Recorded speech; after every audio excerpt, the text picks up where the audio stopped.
selain masalah pemasaran, saya pikir ada masalah lain yaitu juga terkait investasi, Pak.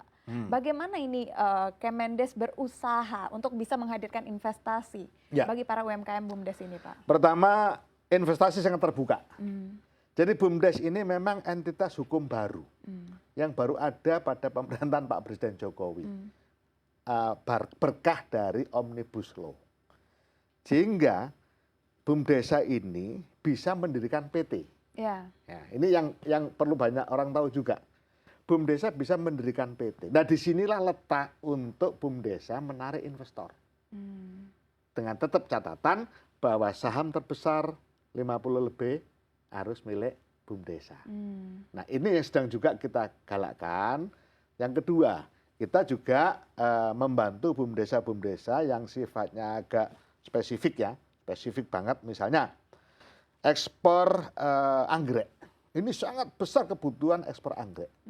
Nah, kita sedang mengonsolidasi BUMDesa bersama di Malang. Meskipun sampai hari ini, terus terang, saya sudah konsultasi dan diskusi dengan Bu Menteri LHK, masih banyak kendala-kendala yang harus diselesaikan untuk kemudahan ekspor itu. Nah, mudah-mudahan dalam waktu singkat, nanti akan saya undang juga CNBC untuk hadir pada saat launching ekspor perdana anggrek yang dikelola oleh BUMDes. Itu juga dalam rangka lebih menguatkan investasi. Itu ada di wilayah mana, Pak? Di Malang.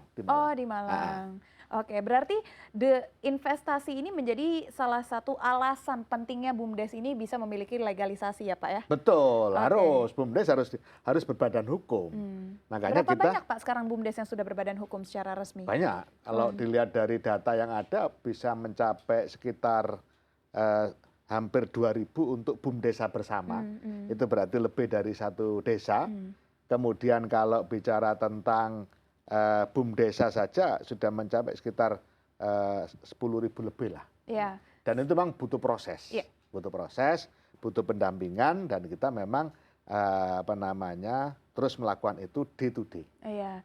Berarti sejauh ini ada nggak, Pak, BUMDes yang sudah menjadi percontohan, yang sekiranya sudah ada investor asing baik dari dalam negeri ataupun luar negeri, seperti apa, Pak, perkembangan Kalau saat investor ini? asing belum ada. Oke, sampai saat ini ya. Kita lagi membangun jaringan desa ASEAN, ya, ASEAN Village Network.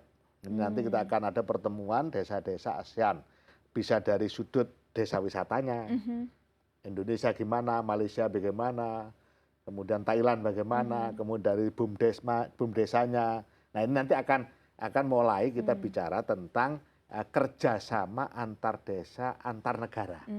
Kalau selama ini membangun BUMDesa bersama itu tidak dibatasi oleh ruang dan waktu.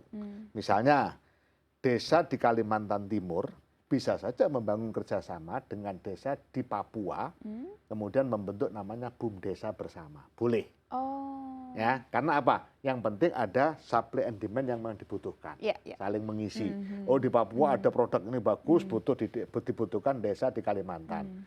Desa di Kalimantan punya produk yang bagus yang dibutuhkan di Papua. Nah, mereka bisa membangun kerjasama dalam bentuk sebuah institusi yang namanya BUMDesa bersama.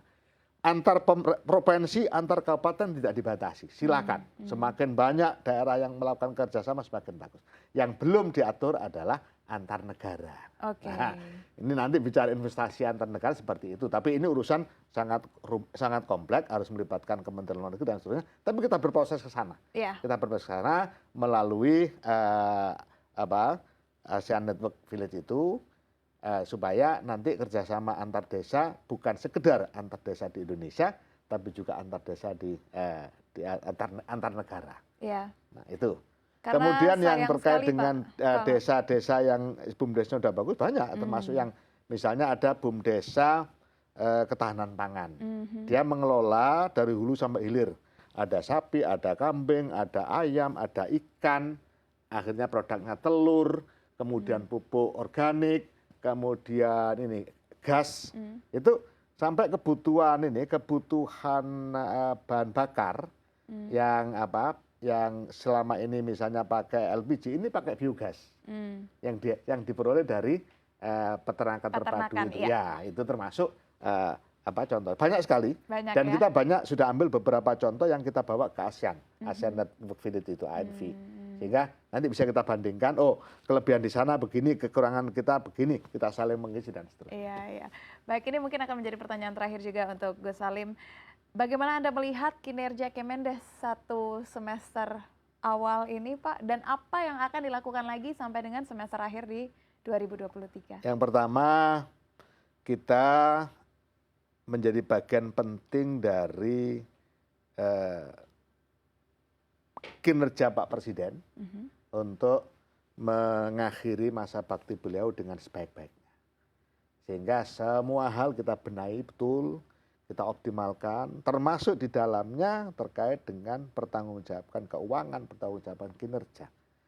Bukan hanya sesuai dengan arahan Pak Presiden, bukan hanya yang selama Pak Presiden Jokowi menjabat 10 tahun, tidak, tapi bahkan pekerjaan-pekerjaan lama yang belum selesai, ya. Pak Presiden minta diselesaikan.